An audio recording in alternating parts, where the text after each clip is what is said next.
Have you ever felt tired of learning a foreign language just because no matter how much time you spend studying, you seem to be making no progress? You want to memorize everything fast and retain all the information successfully, but your strategies don't seem to work.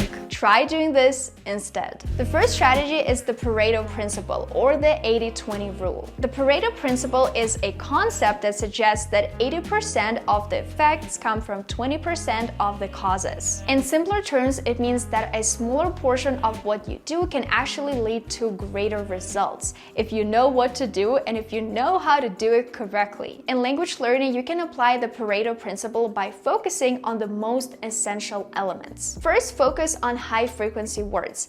These are the words that people use the most while talking to each other.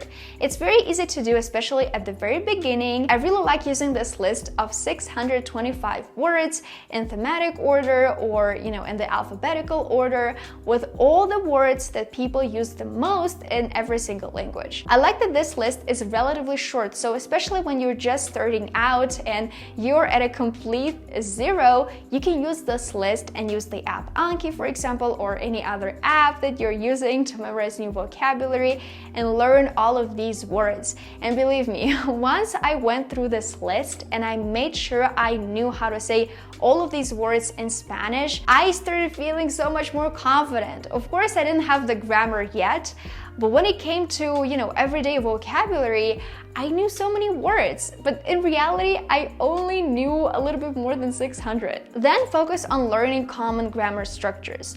I know that many of you might be tempted to go to the most difficult stuff immediately because you feel like you want to become advanced faster, you want to use all of these advanced words, advanced grammar, but in reality, many people don't talk like this every single day. When I film those videos for you guys, I just talk naturally, and I'm pretty sure I'm not even using a lot of advanced vocabulary or advanced grammar. I do know a lot of advanced words, I'm just not using them because usually everyday conversations are very simple in terms of grammar and vocabulary. In English, there's this grammar rule called future perfect continuous. The example is, I will have been studying for 3 hours by the time you arrive. I'm pretty sure some native speakers use this grammar rule at some point. I'm not saying that no one will ever say it this way, but to me, it sounds like super advanced. It's like I will almost never be in this situation, and I don't think I will ever want to even use this grammar rule because it's so complex. And when I talk to people, my main priority is communication, to communicate my thoughts effectively. And I want to make sure everyone around me understands me. Then you can move on to useful phrases that are connected to your life. That's why when I just started learning Spanish, I was immediately talking about my job, about being a YouTuber and filming YouTube videos and learning languages and doing all of those productivity things, because that's my life. I was talking about traveling, I was talking about living in Mexico, and I don't know if the topic of moving abroad is beginner level or intermediate level or advanced level. I did not care because that was my life, and for me it was relevant, and I wanted to learn how to describe all of those things in simple words. As you can see in this video, I don't want to share this regular language learning advice with you that you have probably already seen multiple times. I want to talk about the most common principles or techniques or strategies that can be also connected to language learning, or at least you can apply them while learning a language.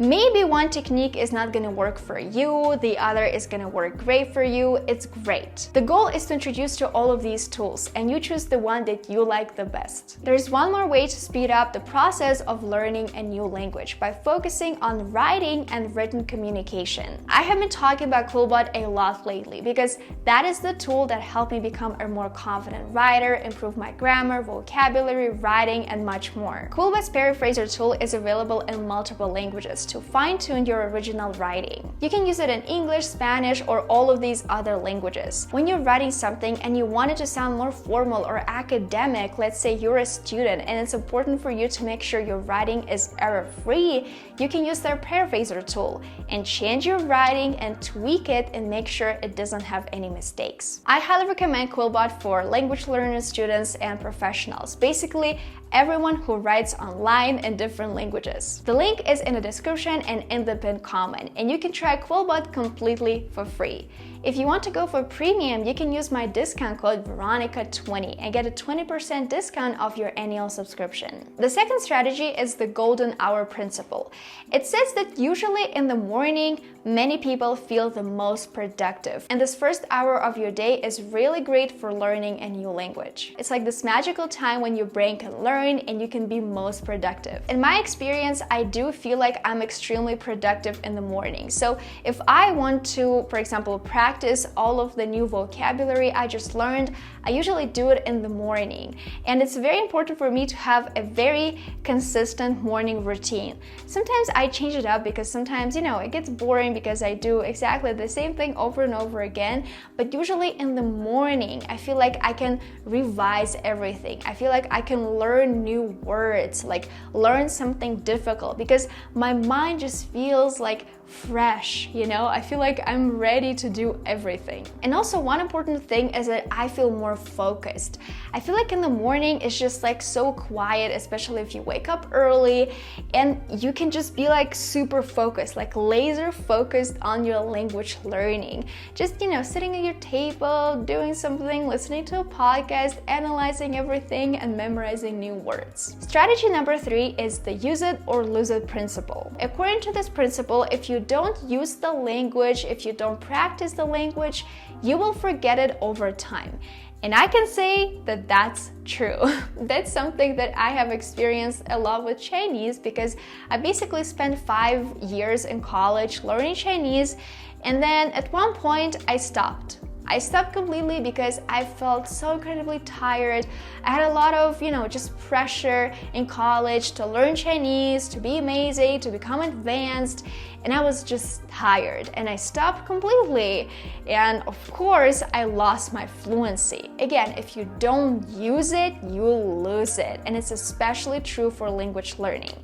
However, what I have also noticed about myself is that if I had this experience, I studied Chinese for 5 years, starting to learn Chinese again is going to be a lot easier for me. Maybe at the beginning, I'm gonna feel like I'm starting from scratch, but in reality, I am not. I'm not starting from scratch. And my brain starts to pick up on maybe grammar structures or words a lot faster because, all of those years ago, I did spend 5 years learning Chinese. So I still kind of remember a lot of things. I just need to go through all of this information again and build all of these connections one more time. Also, immersion really helps here. If you feel like you're forgetting a language, start surrounding yourself with this language again.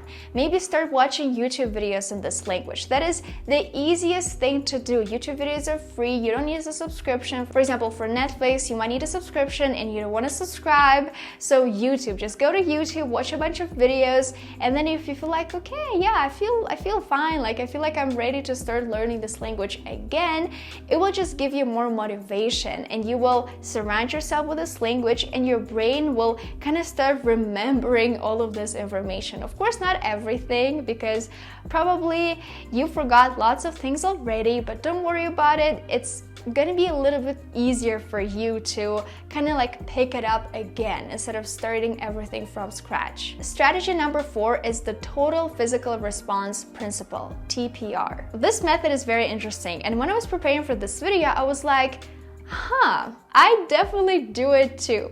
So basically, it includes using physical actions and movements to try to remember something. Let's say you're trying to remember how to say jump in your target language. So instead of just like being, okay, this word means jump, here is a picture, okay, let me try to remember everything, you actually stand up. I mean, if I stand up, you're not gonna be able to see me, but basically you stand up and you jump and you create a few sentences like, I'm jumping right now, I can jump very high, and while you're creating all of these sentences, you are actually jumping.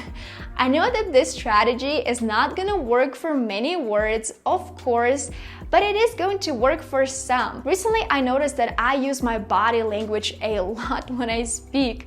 I use my arms, I use my hands, even when I record my YouTube videos, it's always like this, because I feel like it helps me express my ideas better and my emotions better as well. Another way you can approach this method is, let's say English is your target language. You really want to improve your English. So while watching a movie, try to mimic the actors' maybe gestures, like the way they're standing or the way they're moving when they're saying a specific phrase. If you have time for it, if you want to do something fun, it's a great thing, especially if you pair it with shadowing. If you repeat their words and you use the same intonation, you try to use the same pronunciation, use the same gestures, all of these things combined can help you progress faster.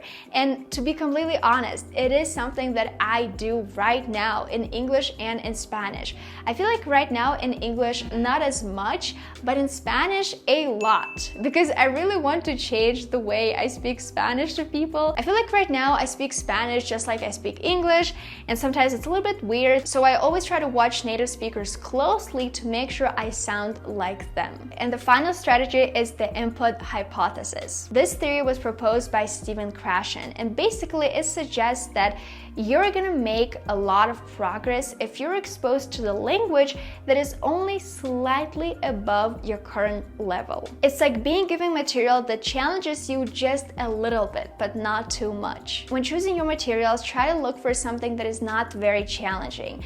Otherwise, you're gonna feel overwhelmed. I remember in English, I did feel overwhelmed quite a lot because I always wanted to do more. I'm like, oh, I can totally read this book. And then it was like way too difficult for me, and I felt extremely overwhelmed, and I honestly wanted to quit. If something is too difficult, it's not gonna motivate you. It's gonna make you feel bad about yourself, and it's more likely that you're gonna stop learning this language completely. And when you improve, the complexity of the content you use will gradually increase. And maybe first you will feel like, oh my god, the content I'm using is like too easy. If it's too easy for you, don't use it. It has to be just right. It has to be easy, but a little bit challenging. There have to be a few words that you are not sure you're not sure how to say, but you shouldn't be like, okay, you're reading a book and every single word you don't know. That's probably not great. That's probably, too much, too difficult for you. You should start with something else. So that's it for this video. I really hope you liked it, and I really hope that these strategies will help you in your language learning journey. If you want to improve the quality of your writing, make sure to give QuillBot a try completely for free. The links will be in the description and in the pinned comment. If you like this video, don't forget to give it a thumbs up and subscribe to my channel, and I'll see you in my next video.